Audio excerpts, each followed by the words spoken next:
Welcome to Flunking the Written, a fully spoiled Buffy the Vampire Slayer podcast in which two Uber fans break down every episode of the show. Join Kimberly and Megan every Tuesday as they overanalyze each scene and discuss the Buffyverse at large. Now let's meet up with the Scoobies and get into this week's episode of Flunking the Written. What can I say? I flunked the written.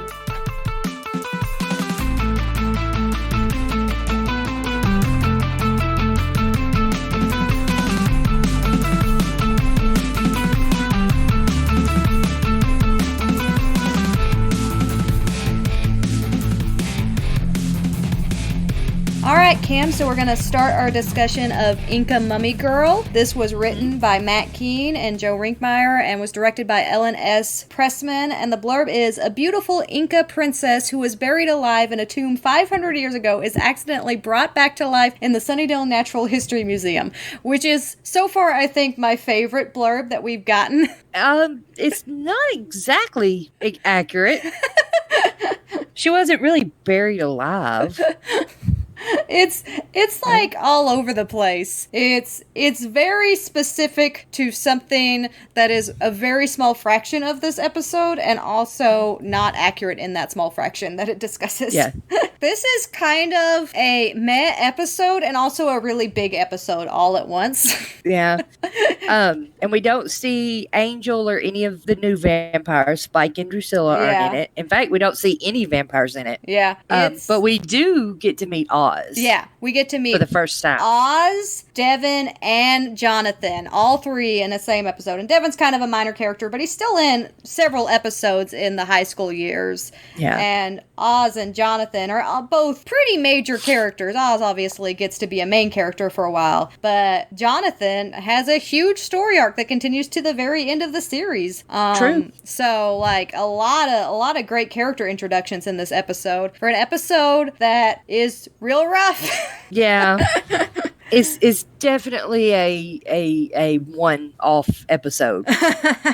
So we start with Buffy, Xander, and Willow, who are walking outside. We learn later that they're on a field trip to a museum, but they're just kind of in mid-conversation, which is something that I'll point out for these first couple of scenes. That's kind of jarring, like you have to catch up with the conversation before you really know what's going on. But apparently, Buffy's mom has signed up their household to be one of the places that an exchange student is going to stay while they come and do a study abroad program in Sunnydale, which let's just talk about Sunnydale's weird inconsistencies, because there's like a massive natural history museum in Sunnydale. Which is odd that would be there. Yeah. Then they enter the museum, and it looks cool. I'd go there. They have, guided tours and really cool exhibits. I mean, it's a nice museum. In this conversation, they also tell us that there's going to be a dance.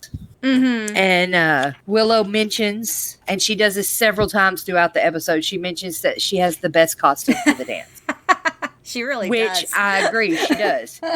But, every time they talk about the dance throughout the episode, she mentions something about this costume, which ends up being wonderful. I'll get into this more as we go along, but this is a fantastic performance by Allison Hannigan in this episode. Her comedic timing in this episode is exquisite. She was definitely a highlight for me in this episode. That's kind of rough around the edges, but later on, especially around the dance, she just has so many funny moments, and I just adore her in this episode. She's always fairly adorable. Yeah, definitely in this one. And then the next scene, we have Cordelia and her friends are looking at kind of like a pamphlet or something that has pictures of all the exchange students. It looks like a catalog. It looks like an exchange student catalog, and I'm just like, this is a weird program. Yeah. In the script book, it calls it a Facebook. Oh. Yeah. Funny. Yeah, I thought so too. And Cordelia wants to know what Buffy's looks like, and she's like, I don't know. Yes, but she does mention that he's a guy, to which we start the beginning of Xander's, overly upset about Buffy being around any other men. There's several moments in the front half of this, up until you actually, end up with the zombie girl taking over and that being believed to be Ampata, that Xander is just so against this idea of Buffy having a guy in her house. Yeah. And it's very egregious. And a little bit too much, in my opinion. just a little bit. And then we have a Rodney. Rodney. who is trying to destroy some kind of something in the museum, which, is not good. Yeah. I don't remember what museums were like at this time, if they've really upped security since then, but there's a lot of valuable stuff that people can just touch. Yeah, and this museum has absolutely no security, considering they sneak into it in the middle of the night. Yeah. And that several times throughout the episode they break things. And when they go back, the broken things are always just there, waiting. Nobody cleans up. Nobody cleans up. Nobody's there on guard. But they have a guided tour. Yes. Buffy says she's going to stop him. And Willow's like, I got it. And she goes to talk to him. And we learn that she is his tutor. And that he seems to like her. Yeah. Or at least respect her a little bit. Yeah, he has a genuine smile when he realizes that it's Willow. And I did note that. Yeah. And then the guide comes and says they're going to continue the tour. And they go and see a mummy that is an Incan princess that was sacrificed to a mountain god. And she was a teenager. Yeah. And she has to stay there protected by a cursed seal. So no one wakes her back up. And the seal is like a plate thing that she's holding in her hands. Yeah. And then they continue on in the tour. And it's Rodney comes back out and looks at the mummy and sees the plate and says, cool. And then pulls the plate from the mummy's hands and drops it, and it shatters. Rodney. At which point, the mummy decides to strangle Rodney. Rodney may be up there with the random dude bro from The Harvest as far as favorite characters for me. He's so overacting every bit that he does, and it's beautiful, and I love it. Right, but I don't get what his deal is. He's not trying to impress anybody by being a bad guy in the museum and I'm going to carve this with a knife. I'm going to steal this plate, because nobody's with him. He's alone every time. So he's literally just being destructive for no reason. Yeah. He's not trying to steal anything because what's he going to do with that plate? Sell it? I mean, anyone would just take it back to the museum and he'd get in trouble. So I see, there's no reason to... What he's doing doesn't make sense. There's quite a bit of that in this episode. Yeah. And I'll point out how this did not happen in the show, but in the script book, it has a couple of times when they are standing by the mummy, talking and having conversations. A couple of times, it shows... point of view from inside the sarcophagus. I was wondering if that's where it was going. Where, it's like the princess looking at them. So she's aware of what's going on and has laid there for 500 years aware. Yeah, I guess. And that is implied. I think that's something that a lot of people miss, because in this scene, the Scoobies talk about how Buffy's gonna meet Ampada at the bus station, and that's how she knows to go to the bus station in order to impersonate Ampada. And she talks a little bit later on about how she listened, and that's how she knows the English language and all this other stuff. Yeah. But, there's some stuff that seems like it's an inconsistency, but it's actually just kind of subtly in the story. Yeah, she says later that she toured and she went to New York and Boston and St. Louis. And when they try to ask her what she thought of those places, she's like, I didn't really see a lot. Which makes sense because she was... touring as a mummy. Yeah, touring as a mummy. Yeah, we're back at school, and Buffy is trying to convince Giles to let her go to the dance, which is kind of different because, in the past, she doesn't ask. She just goes. Yeah, this is another case where they clearly had a theme or a story in mind, and so they made these characters act differently than they normally would. And I made a note, using Giles to support the episode's theme rather than what he would actually do is something that was guilty in School Hard, and it's guilty here of he's just trying to be the authoritative figure in Buffy's life because they needed an authoritative figure to show what, all struggles Buffy has as the Slayer, when really Giles wouldn't care. Yeah, she's just kind of trying to wheedle him. Yeah. Which, because normally if there's nothing to fight and nothing going on, he doesn't care if she goes to a dance. Yeah, I mean, she goes to the bronze all the time. Like, I don't know why a dance would be any different. But, you know. And the dance is at the bronze. Yeah. So, like all school dances are at the bronze. That's where we have all of our school dances, clearly. So he kind of, or she gets him to agree. And then Xander and Buffy have a conversation about Willow. And Willow's lips. And Buffy asks Xander if he actually, ever thinks about Willow that way. And he basically says no. And she hears part of this conversation. And at one point in it, he says, I love Willow. And she gets this big grin on her face standing behind them. And then he goes, but yeah, I don't think about her lips. Yeah. And don't think about her that way. And then she, loses her smile. And it's kind of like, oh, poor Willow. Oh, poor Willow. Yeah. Willow's really good at the inopportune timing of just showing up during that conversation. There's some interesting exploration of these relationships in this episode, which is like the one redeeming quality. Like I talked a little bit about Xander being whiny about Buffy, and he is again in this scene. I think like the ultimate conclusion of that storyline between Xander and Buffy is pretty interesting, and the Willow and Xander stuff continues to be kind of that weird balance of everybody's just very self-aware of their feelings in this episode and like open about it. There's a couple of scenes later on where, and I'm usually not one of the Xander haters, but there's a couple of scenes later on when I'm just like, really? Because he's kind of mean, verging on cruel to Willow a couple of times, and then acts really weird with Empata. But we'll get there. Yeah. I wasn't real fond of Xander in this episode. I usually don't have an issue with Xander.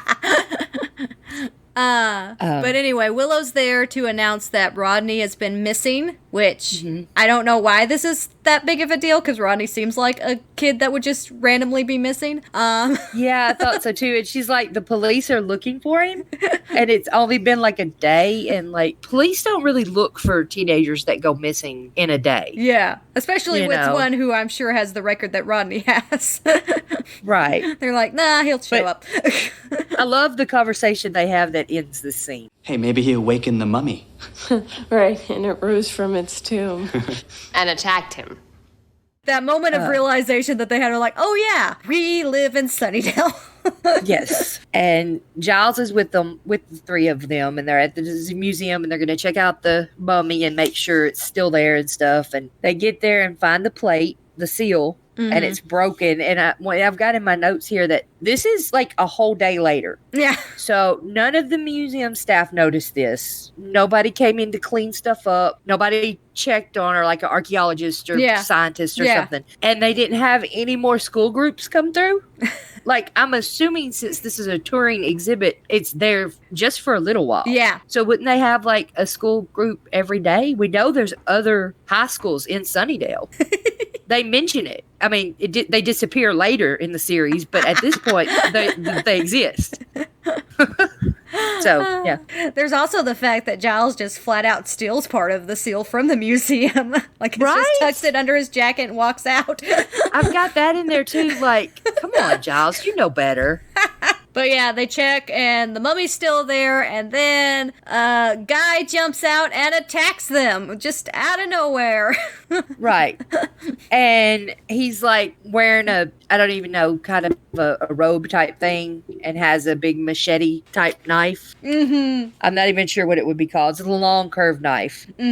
And he's fighting them, and then he looks into the sarcophagus, stops cold, and then leaves and runs away. Yeah. So I think the bodyguard is perhaps the most problematic character in this episode because his motivations make no sense.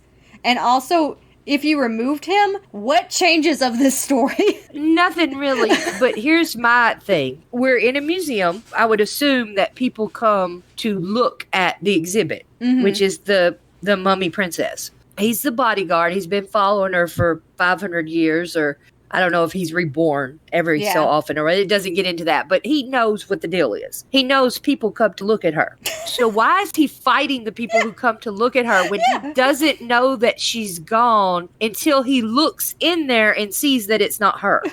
Like, why does he come out attacking just what he would assume are people at the museum? It's so dumb.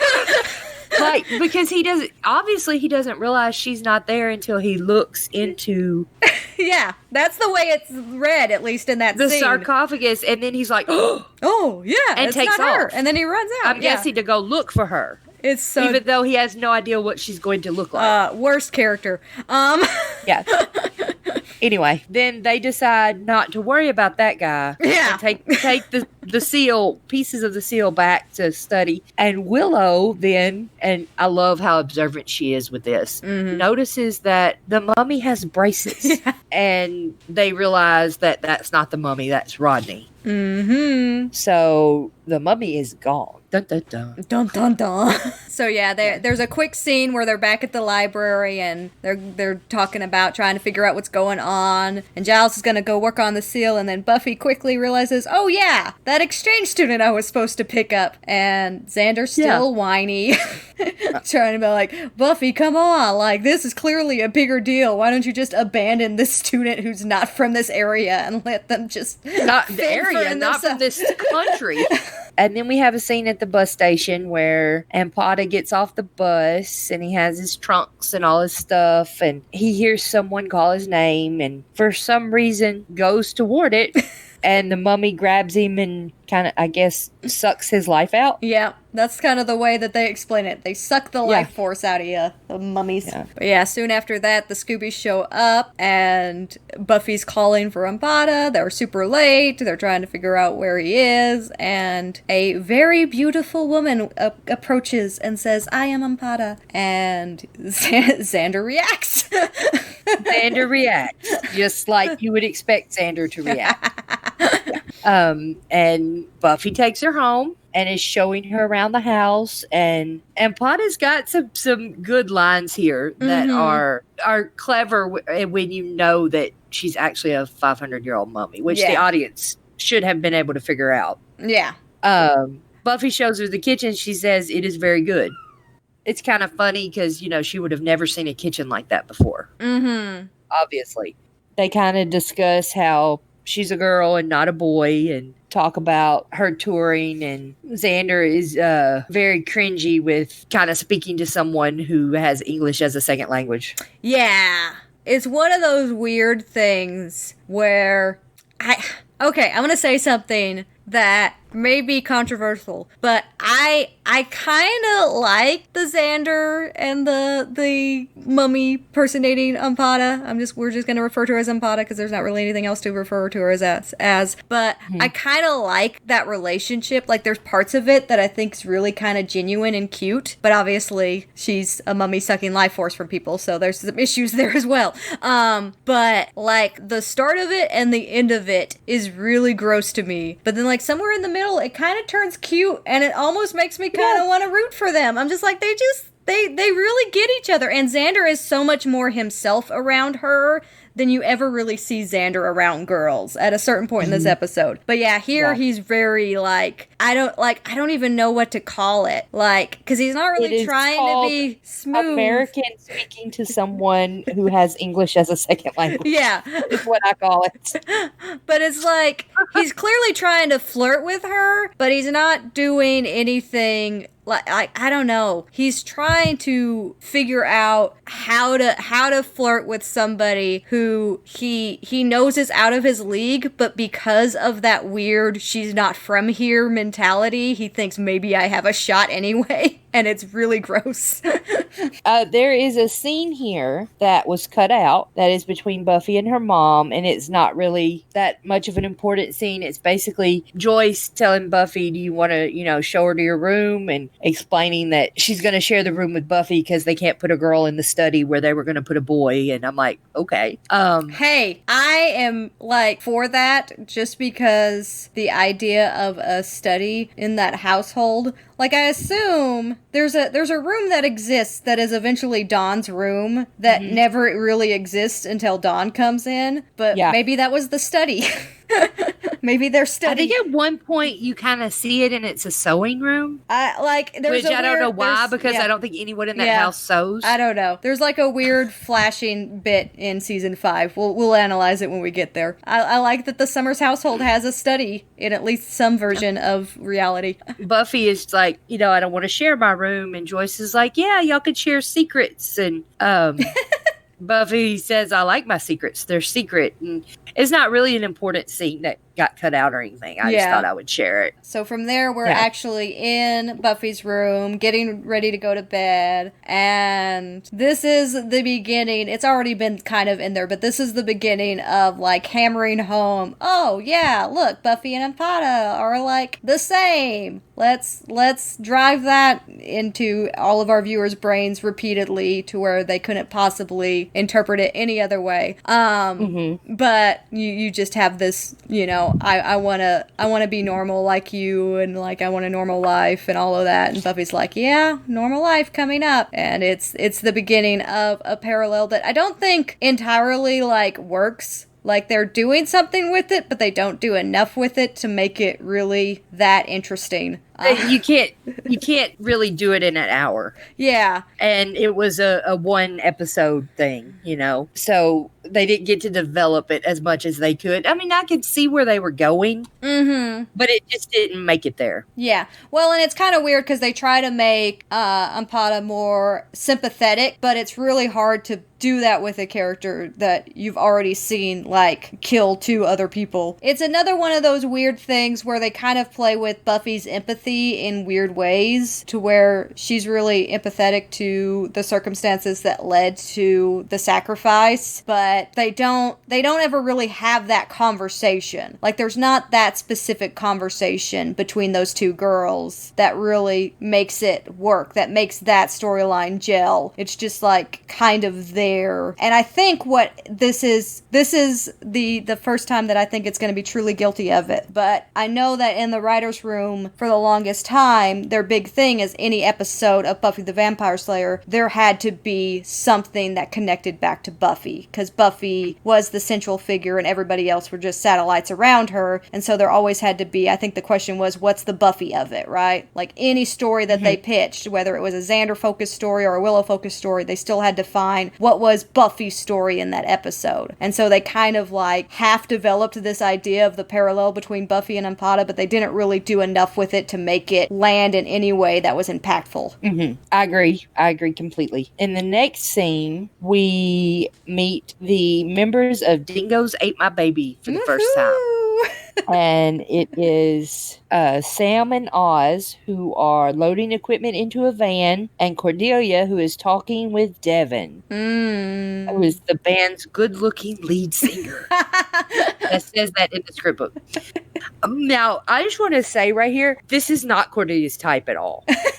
Like, Cordelia has always dated the popular jock. And, like, she kind of goes back to that, too, later after Xander. But here is the kind of raw indie alternative guy that she's dating. And it just seems odd for Cordelia. I also, I get the joke. I get the joke of, I won't be your groupie, I won't be by the stage, but I'm actually going to be by the stage. I get the joke. It's not Cordelia, though. Cordelia totally wouldn't be by that stage. She'd just be like, listen, you have the honor of dating me, sir. Which is yet another guy Cordelia is with. Yeah.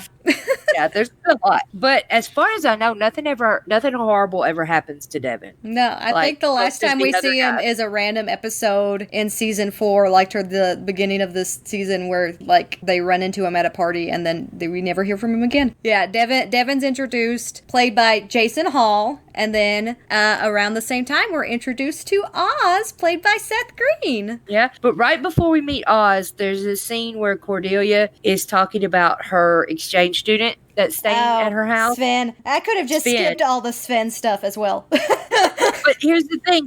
She says this exchange student thing has been a horrible nightmare. They don't even speak American. And here's my thing. Cordelia's smarter than that. Yeah. We know Cordelia's smarter. Cordelia's super off in this episode for me. Like, I really am not a fan of Cordelia in this episode. It's not her. Yeah. It's another example of a person who doesn't know how to write Cordelia got to write Cordelia in this episode. And it's just unfortunate. And I could see Cordelia not wanting to have anything to do with the exchange student when she realizes, or doesn't even realize because he can, but decides that he can't speak English or doesn't really like him or whatever and completely ignoring him. That's not the problem. The part about they don't even speak American, Cordelia's smart. Yeah. I don't think she would say that. Yeah. But then we meet Oz. Devin starts talking to Oz and they're discussing Cordelia. I have to share this description of Oz in the script book. I'm so ready. Because it is the best thing ever. This is Oz. There's a quiet restraint and a total lack of bitterness with his sarcasm. Oz is completely unflustered and unflappable at all times. He's the kind of cool that is completely unaware of itself. That is the most And accurate description of anything that I've seen, like heard for you read from any of those script books so far. That is Oz. precise and exact, and that is what Oz is. But yeah. I love it. I circled it and I wrote, oh my, next to it. Oh it's just my. wow. That is 100% Oz. Yeah. Love it. Then we go back to Willow and Xander talking, and Willow mentions her costume again and how hard she worked on it. And Xander is kind of trying to figure out his costume. Then we skip to Buffy and Empata, and they're talking about her first day of school, which is kind of weird because, I mean, I'm guessing she's not actually going to classes for 2 weeks or something, but I don't know exactly how that worked. And it's odd here because, like, they try to make it with Empata's wardrobe look like she's wearing guy clothes. And then, you know, later they find that that's all that's in her suitcase and her trunk and stuff, clothes-wise. Yeah. But these clothes fit her too well. Obviously, they're supposed to look like guy clothes, but they're not. Yeah. Because you can see her shape and they fit her the way they should. Yeah. They're not boxy and baggy and stuff, you know. They're fitted to a female body. And it's obvious. Yeah. It's also... So, here's my question. This is a dumb question. But here's my question. Like, how does this exchange program actually work? Because they're only there for 2 weeks. So, like you said, the going to classes doesn't necessarily make a whole lot of sense. But there doesn't seem to be any kind of program to where all of the exchange students come together. Like Buffy's, like, just responsible for this person. Yeah. And also, there's a dance, right? Yeah. to have everybody, like, come together and see each other's cultures and stuff. But wouldn't that be like the finale of the 2 weeks, like at the end? And this is like the dance is on the second day. We only really see like 2 exchange students. Yeah, we only see 2 in this whole school. I assume there's more. But yeah, it's kind of weird that this dance is on the like second day full day that they're there, and they're supposed to be there for 2 whole weeks. Like, what else is going to happen? So then they go to the library, and Giles meets her, and the first thing he says is, "How do you do? Could you translate this ancient seal for me?" I love Giles. He's so to the point. And I'm like, okay. And Empata gets kind of awkward and wants to know why they're asking her, and they make up a story about an archaeology club. And she tries to get them to hide it and says that one of the pictures on there is a bodyguard for the princess. Yeah. So, here's another weird question. This episode's just so inconsistent. But she seems to know that it needs to be hidden or destroyed, right? And she had full access to the seal after she mummified Rodney, because it was just left in the museum with no security, where she was able to walk out. Like, why wouldn't she have done something with that? Why didn't she? Why didn't she? Oh my goodness. I don't know why. That did not occur to me.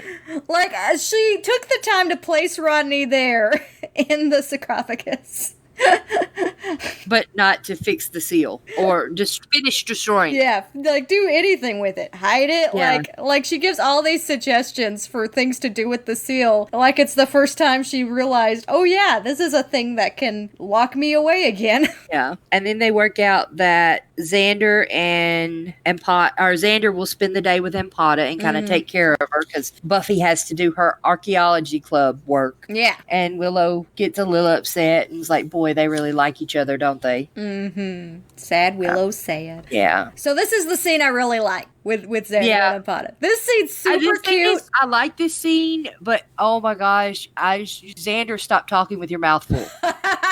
That just drove me crazy. I'm like, stop it. I will say, Xander seems like super confident in himself. He's like fully being himself and just being silly and goofy and like embracing that side of him. And like, it makes him more attractive in this scene. Like, I could kind of see a situation where Empata would be like, yeah, I like him. He's cute. He's funny. Like, he's easy to talk to. It plays really well, and it's a really cute scene that really makes me be like, aw, these two. But we almost never see really Xander this like relaxed with a girl, and it's just, I don't know. I like the way it plays, but it's like one of the few scenes that actually works for me for Xander this episode. This is called a snack food. Snack food? Yeah, it's a delicious, spongy, golden cake stuffed with a delightful, creamy white substance of goodness. And here's how you eat it.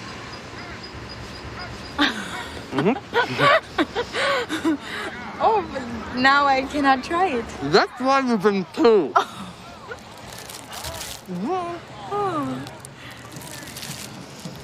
Here goes. Good, huh? And the exciting part is that they have no ingredients that a human can pronounce. So it doesn't leave you with that heavy food feeling in your stomach. You are strange. Girls always tell me that right before they run away. I like it. I like you like it. Please don't learn from my English. I mean, it's a really cute scene, and I like that they put it in. You know, they're just hanging out together, but it ruins it for me that he keeps talking with his mouth full of Twinkie. Okay, and then we go back to the library, and Buffy and Willow are kind of researching, and they talk about Xander for a little bit, and Buffy reminds Willow that Empata's only going to be here for 2 weeks, and Willow's like, yeah, and then Xander will find someone else who's not me. Yeah. And finally decides, I have a choice. I can wait on Xander to notice me, or I can get on with my life. Mm-hmm. I really like how they're kind of working toward the Willow moving on type thing. But then Buffy says, good for you, and Willow says, well, I didn't choose yet. Which I think is kind of funny. Like, this is just another example. Like, I just think Allison Hannigan's comedic timing on this episode is so on point, and that's just such a wonderful several delivery. times. Such a wonderful delivery. Times. Yeah, Giles tells them, oh my. I think the killer is the mummy, and it feeds off a life force, and they're like, oh, we have to find the mummy. Mm-hmm. Which, props to Buffy for like doing all the work and the translating and finding the right thing, because that's a side of Buffy we don't see very often, is the nitty gritty. I'm gonna rifle through all the books and actually find the right thing to get us the answer. Yeah, she's more the fight person, or the just instinctually know the answer.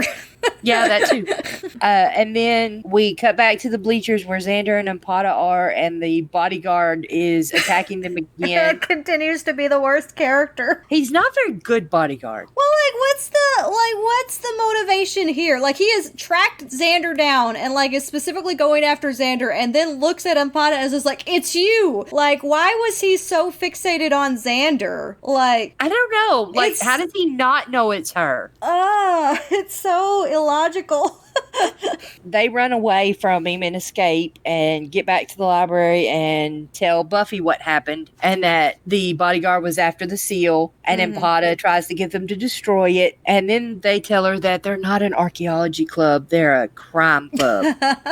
Which I have in my notes. Like, Xander starts to like tell her the full-on truth, which they it's like really cut him quick off to tell her that too. They actually cut him off, which is fine, but they've already told her a lot. Yeah. Like, way more than they probably should have. And then she basically says she doesn't want an investigation or anything dangerous. She just wants a normal life. Then Willow tells Xander to take her to the dance all by yourself, instead of us going to it for a group. And Giles and Buffy talk about the seal and what they need it for. They say that tonight they're going to meet at the museum, and Buffy says that the dance is tonight. So this is literally the second, Ampata got here the night before. The dance is 24 hours after she got there. So the dance is the launch of the 2 weeks. It's not the, it's not the end of the 2 weeks. It's the launch dance.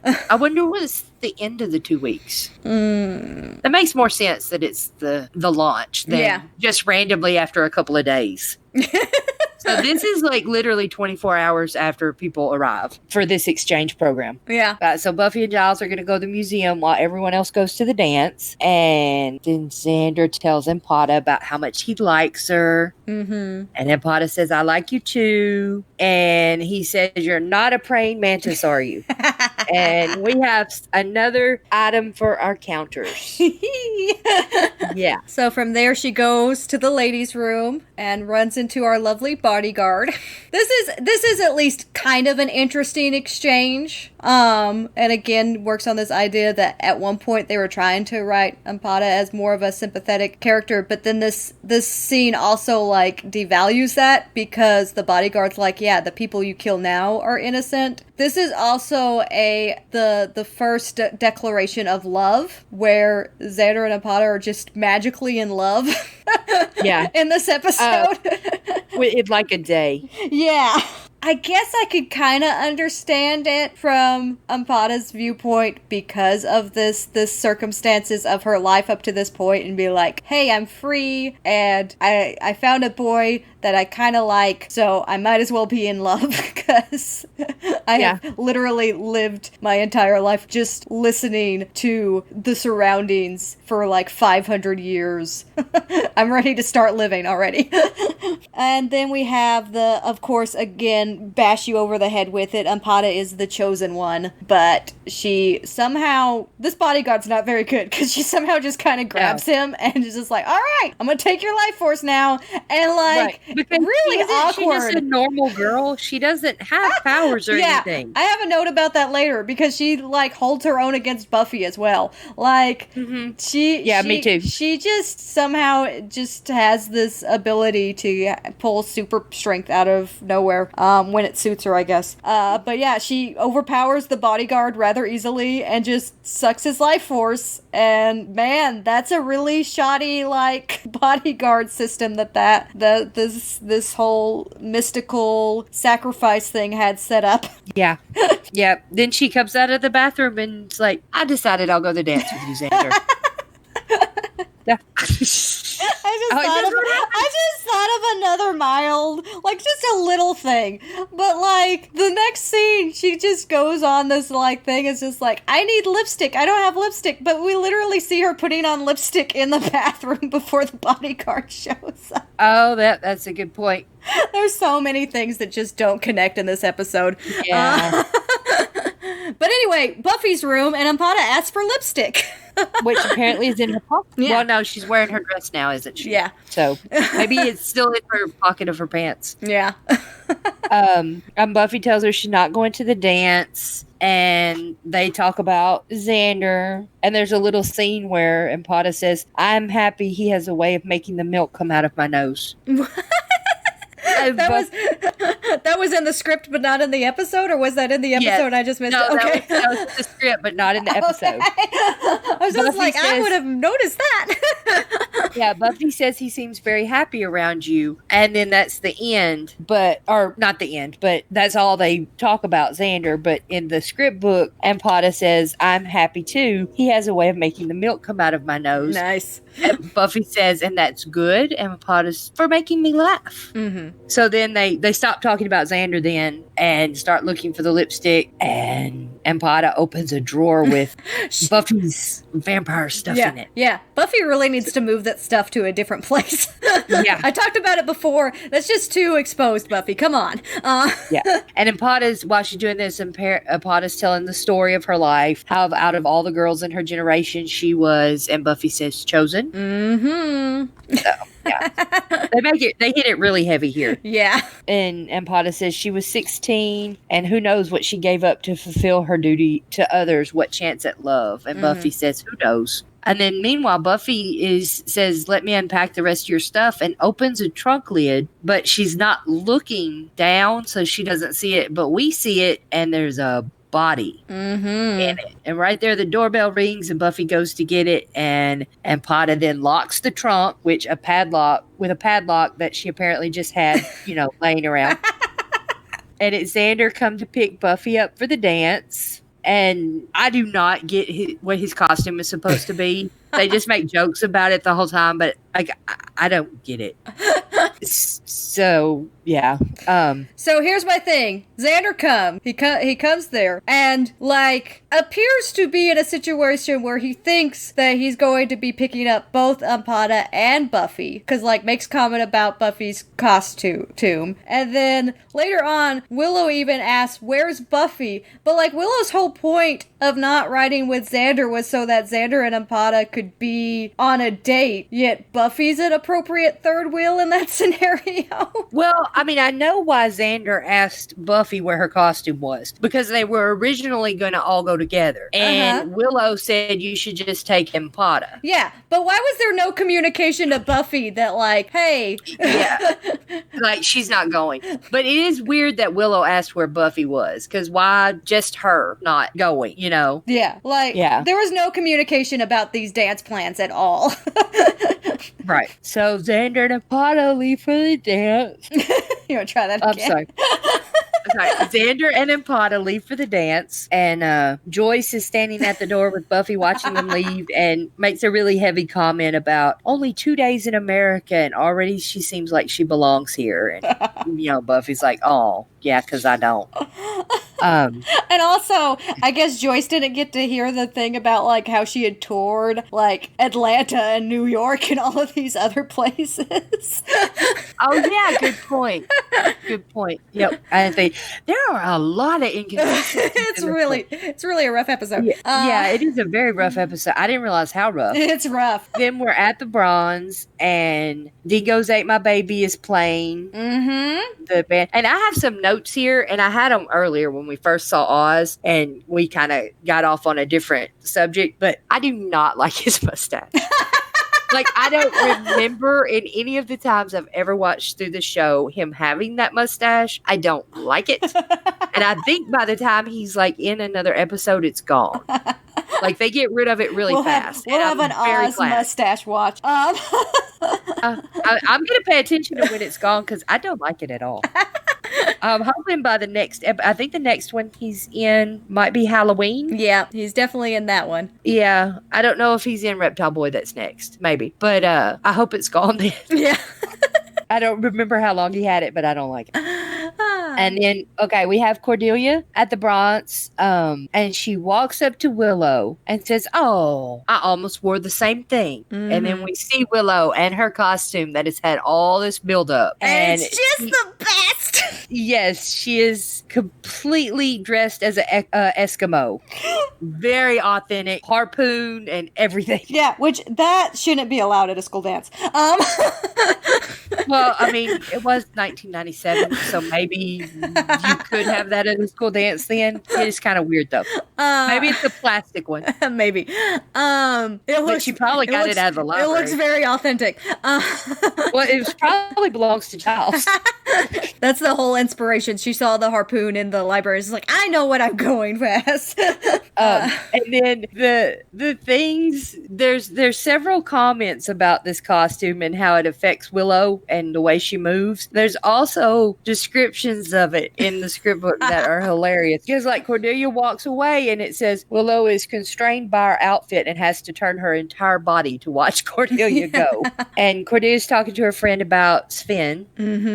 And she says this thing that's just what? Like, says he's like one of those dogs you leave at the Grand Canyon on vacation that follows you back across 4 states. And I'm like, who does that? Like, nobody does that, Cordelia. Stop it. It seems like a really horrible thing to say, even for Cordelia. Oh, wow.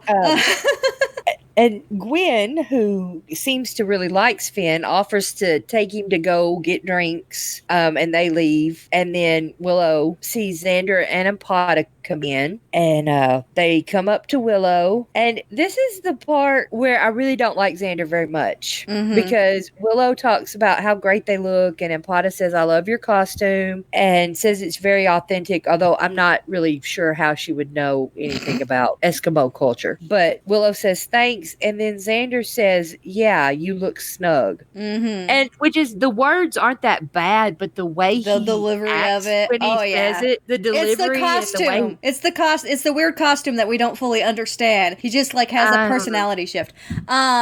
Maybe. Is it like the look on his face? He just looks mean when he says it. I'm like, really? I also think it's weird that when they leave Willow's like, maybe I should have worn something sexy. But I don't really feel like Ampata's like dressed particularly like super sexy. Like, she's beautiful. Like, the dress she's wearing. She's wearing a dress. Yeah, the dress she's wearing is beautiful and she looks great in it. But it's not like Cordelia's bikini. I mean. Well, then we have Giles showing up at Buffy's house and tells her that the mummy has already, or the bodyguard they were going to go look for has already been found, mummified in the school restroom. And Giles says, no, I did some more research, and the mummy was a guard to ensure the mummy didn't escape, not to protect the princess. And they realize Ampata translated wrong, and they're like, ooh, she was weird about the seal, so they decide to go through her stuff. And Giles starts going through one bag and is like, these are all boys' clothes. Why would a girl pack these? And like, he literally pulls out boxers. Then Buffy breaks the lock and opens the trunk and discovers there is a dead body in it. And so this is the body of the real Ampata, who was supposed to be the exchange student. And here's my thing, and I think that this might actually be the biggest question mark plot mess up in this entire episode. So all these kids, because they're sophomores in high school, are on an exchange program. So now one of them's dead. So what happens now? Like, like how did family in South America is just going to be like, oh yeah, he went to America and he got turned into a mummy. Yeah, that happens all the time. It was just an accident. Like, they're going to want his body back. Yeah, like, they're going to want there's no way or whatever. And he's a mummy. Yeah. Like, okay, so Buffy and Giles now need to report to the police that Ampata is dead, right? So let's say they do that, and then the police are going to want to know why, if he's dead, he's in a suitcase in her house. Like, it's just, there's so many questions. Like, is this going to cause like a war between two countries, or this seems to be a really big problem to me. Listen. At the end of the episode, everything resets. None of this happened. No worries. Oh, wow. Okay. Yeah. So we cut back to the dance, and Dingoes Ate My Baby is performing another song. And I'm going to talk about Dingoes Ate My Baby a little bit, because the actual band performing here is 4-Star Mary. And they're a band that was kind of like sourced to come in and be this, fake band in the show. And then a couple of actors, obviously Seth Green and Jason Hall playing Devin and Oz, are the front man. But I believe that the actual band is seen performing a few times. I don't think they're in every time that Dingoes Ate My Baby performs, but I think they are actually in the show in a couple of different scenes. 4-Star Mary is the band. Earlier they were playing Shadows, and this song is Fate, and they're both going to be added to the playlist. They're both pretty good songs, and we'll hear a lot more of 4-Star Mary going forward, I'm sure. Oh yes, definitely. And Xander and Ampata start dancing, and it seems like this scene where it shows them dancing and Willow watching and the band playing and stuff lasts a really long time. Like, they're trying to fill up some time. because it's just a while. Yeah. But we see Oz, and he's looking out the audience, and he goes, "Who is that?" You know, kind of like in a voice like he's interested. And Devin says, "Oh, she's an exchange student from South America," and he's like, "No, the Eskimo." So Oz is curious about Willow. Yeah. Yeah. And just an absolutely enamored, like, just beautiful, like, I am already falling for this girl expression on Seth Green's face. It's really adorable. Yes, very much. And then we're back with Buffy and Giles, and they're in his car, and they're heading to the Bronze. And it's got my favorite line of this episode. One of these days, you're gonna have to get a grown-up car. What, when it's season 5, doesn't he get a grown-up car? Very midlife crisis car. And then we are back at the dance, which is still happening. Like the slow dance between Xander and Impata is still happening. The very specific dance. And my God, I don't know what the editor was told to do, but there are so many shots and so many angles and just cross dissolve after cross dissolve after cross dissolve here. It is like mind numbing watching it. Yeah, it takes and it's really long. But then we see Impata's fingers start to wither and turn mummy-ish. In the script book, it says they freeze dry. But I'm going to go with turn mummy-ish. Turn mummy. So she backs up and runs away from Xander and finds a student and sees him, and it's Jonathan. Poor innocent at this point, Jonathan. Aww. I really like Jonathan until season 4. I'm just saying. I like Jonathan throughout. But we'll get into a lot. Like, Jonathan's in here so briefly, but I think a lot of my love for Jonathan is just I love Danny Strong so much. But we'll get into a lot of discussions about Jonathan and his character arc, which is pretty substantial for him being kind of this like minor nerdy boy thrown in for an extra character to have at the high school. But yeah, here he is simply there to be like, I don't know, another example of how Impata will like take life. I don't know. Like, it seems like, again, another unnecessary scene in this episode. But it's our first introduction of Jonathan, so I'll take it. Then we're back to Buffy and Buffy and Giles in the car, and they're talking, and they figure out that the seal is what traps the mummy. So Giles drops Buffy off at the dance, and then heads to the museum to put the seal back together to find the other pieces, which he knows are there because he left them there when he took the one piece with him to translate, but didn't need the other pieces. Yeah, like he might have taken a few minutes to look around and see, oh, this is clearly a broken thing. Maybe there's other pieces around. Right. Yeah. No, he's going back to do that. And then there's this cute scene with Xander and Willow where Xander runs up and asks if she's seen Impata, and she kind of moves. And Xander says, "What was that?" And she goes, "I shrugged. Next time you should probably say shrug." Or shrug, Xander says. And then he runs off, and Willow stands there for a minute and then says, "Sigh," which is just funny. It's so funny. Sigh. She's so good in this episode. And then Sven, our last little taste of Sven coming in and just complaining about Cordelia, which is, I think earned at this point. I'll give it to Sven. Because Cordelia is really the worst in this episode. Right, but hold on one second. Willow, in the script book, the description of her shrug is Willow Weebles. Oh, I think I might enjoy reading the script more than I would enjoy rewatching this episode. I'm just saying, Willow Weebles. And Xander asks, "What was that?" And she says, "I shrugged."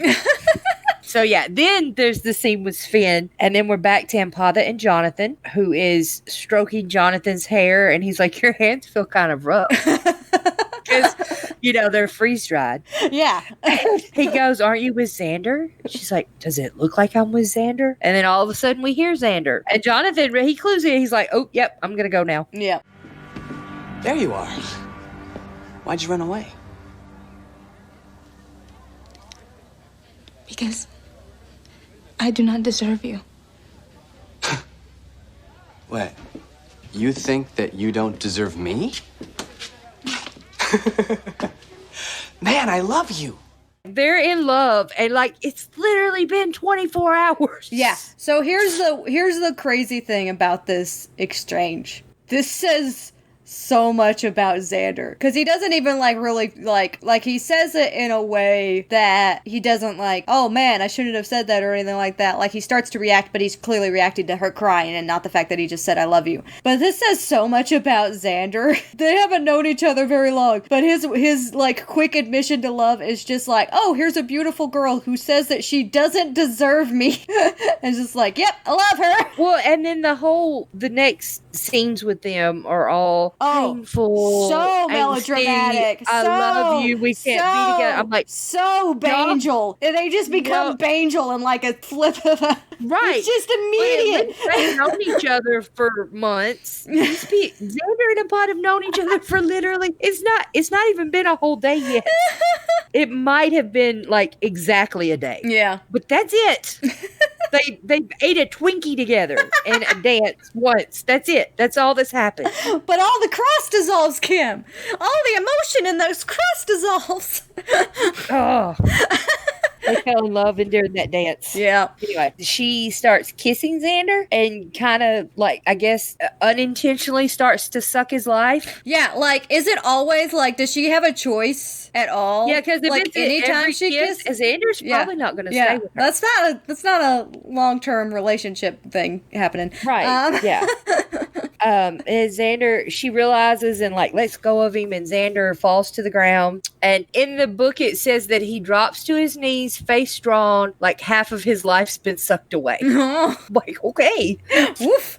Then we're back to the History Museum, and Giles is kneeling, trying to put the seal back together. Can I just say, this plate is not in that many pieces. And I mean, No. I've put together plates, I've been able to piece back together plates that don't have any patterns or any iconography. Why is he, having to reference a book to try to figure out how to put this plate back together? Yeah, because you could just kind of see how all the pieces fit together. It's in 4 pieces. Yeah. Giles just really likes books. And then we have Empada telling Xander she's so sorry, and then I guess she's connected to the seal because she realizes something's going on with it. It's unclear, but something's happening. Yeah, she all of a sudden goes, the seal, and takes off. Yep. Then Buffy comes in and finds Willow and wants to know where Xander is. We need to find him. Ampada's the mummy. Oh, good. Xander. I mean, it's hilarious. Oh, yeah. It's so good. It's so funny. And the bit at the beginning where she's reaching for a piece of cheese and knocks over the entire tower of cheese. Everything about her I just adore. Buffy and Willow walk off to look for Xander and Empada, and as they move, we reveal Oz, who is behind Willow, about to looking like he's about to tap on her shoulder. Mm-hmm. And he goes, "Who is that girl?" Yeah, it's a cute running gag. But we continue to what size is Sunnydale High School? These two students have never seen each other. Yeah, you're everyone at Sunnydale knows each other. But apparently these two do not. Yep. Then they find Xander and are like, "You all right?" Tell him that she said something about the seal, and Buffy's like, Giles. And they take off and decide they're going to tell Xander on the way that she's the mummy. And we're back to Giles putting the plate together, and we see Empada looking at him from behind, and he doesn't know she's there. And then there's a scene that's cut out where it is Buffy, Xander, and Willow outside the museum, and they're basically arguing. Okay. Where Xander is saying, Giles researched wrong.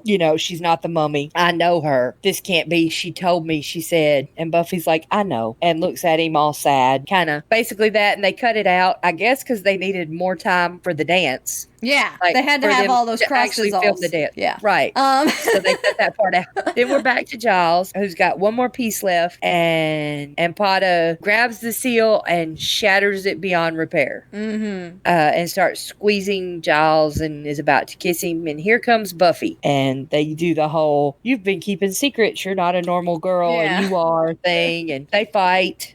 And that's like the only closure we get on that.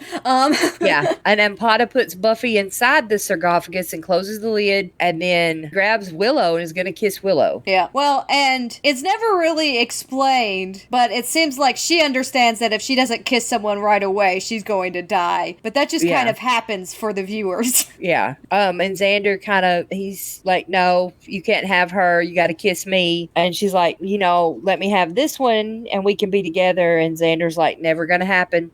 Which, good. Yeah. Like, I shouldn't, that should be accepted that he would save Willow over a girl he's known for a day. But I still feel like I have to say good. Yeah. Good job. Well done, Xander. But yeah, this is like one of those, like, really, like, it's so melodramatic between these two. Like, he's just like... Yeah, he's like, you want life, you're gonna have to take mine. Yeah. Can't do it. And I've got in my notes here, I'm like, why wouldn't she do it? It's been a day. Like, why wouldn't she take yours? Anyway, she, says yes and goes to take it. Yep. And then Buffy kicks her and she flies through the air and shatters. She's dust. And I'm assuming Sunnydale has a news story within the next few days about the Incan princess who has been destroyed. And some country is really mad at their tour that their touring exhibit got destroyed in the United States, along with a foreign exchange student. I'm just saying, like, why are people in other cities and countries not concerned at what happens in Sunnydale?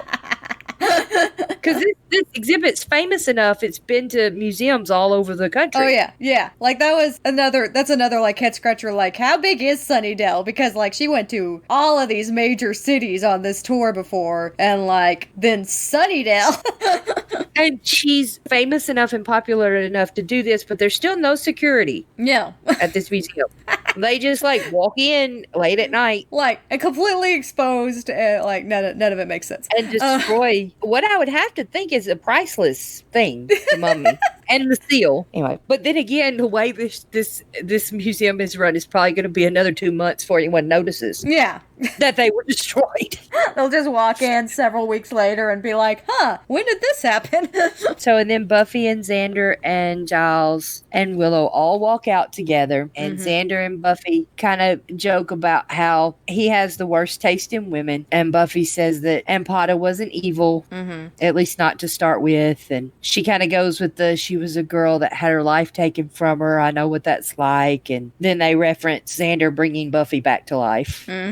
The end. Yeah. So I'm not going to get into it too much here because honestly, we've talked at length about this episode already. But in my over-analysis of the Buffy-Xander relationship in these early seasons, this is, I think, a very key moment between these two. There's like a little bit of like just uncomfortable tension right after she says that, where they kind of like don't really know what to say next, and then they just kind of like smile and walk off the camera.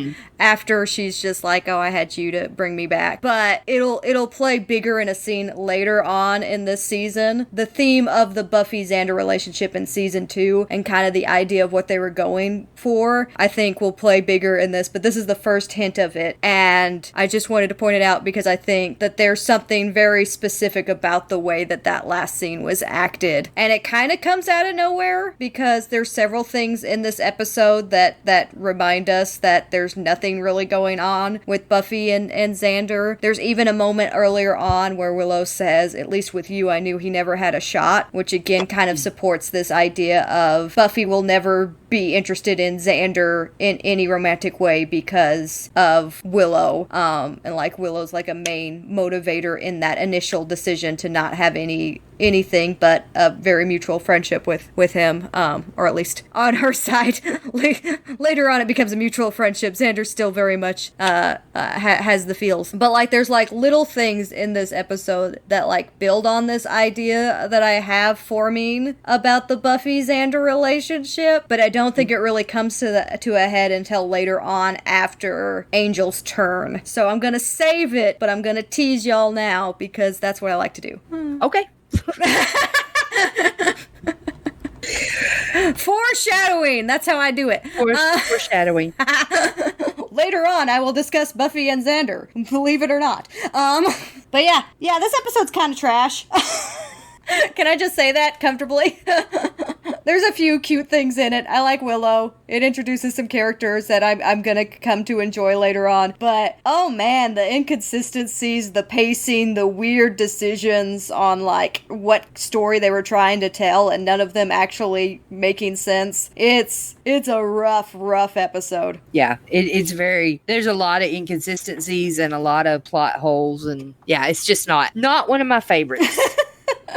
Although it's a really good one of Willow. Yeah, it's one of those things like I will forever be okay with this episode for some specific scenes, and mostly it's just Willow in an Eskimo costume. I mean, that's really. Yeah. I mean, I am okay with this episode existing. Good lines too. I'm okay with this episode existing just to get Willow in an Eskimo costume. That redeems the entire episode for me.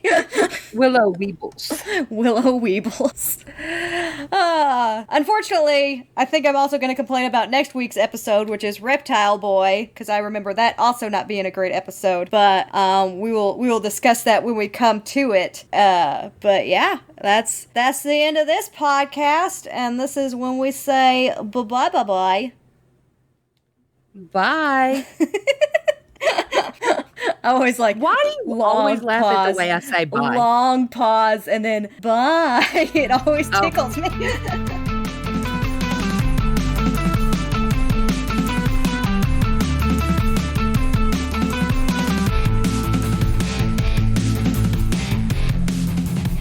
We laughed a lot during this podcast. I'm very tired. I'm really tired too. I get giggly when I'm tired. It's later than normal.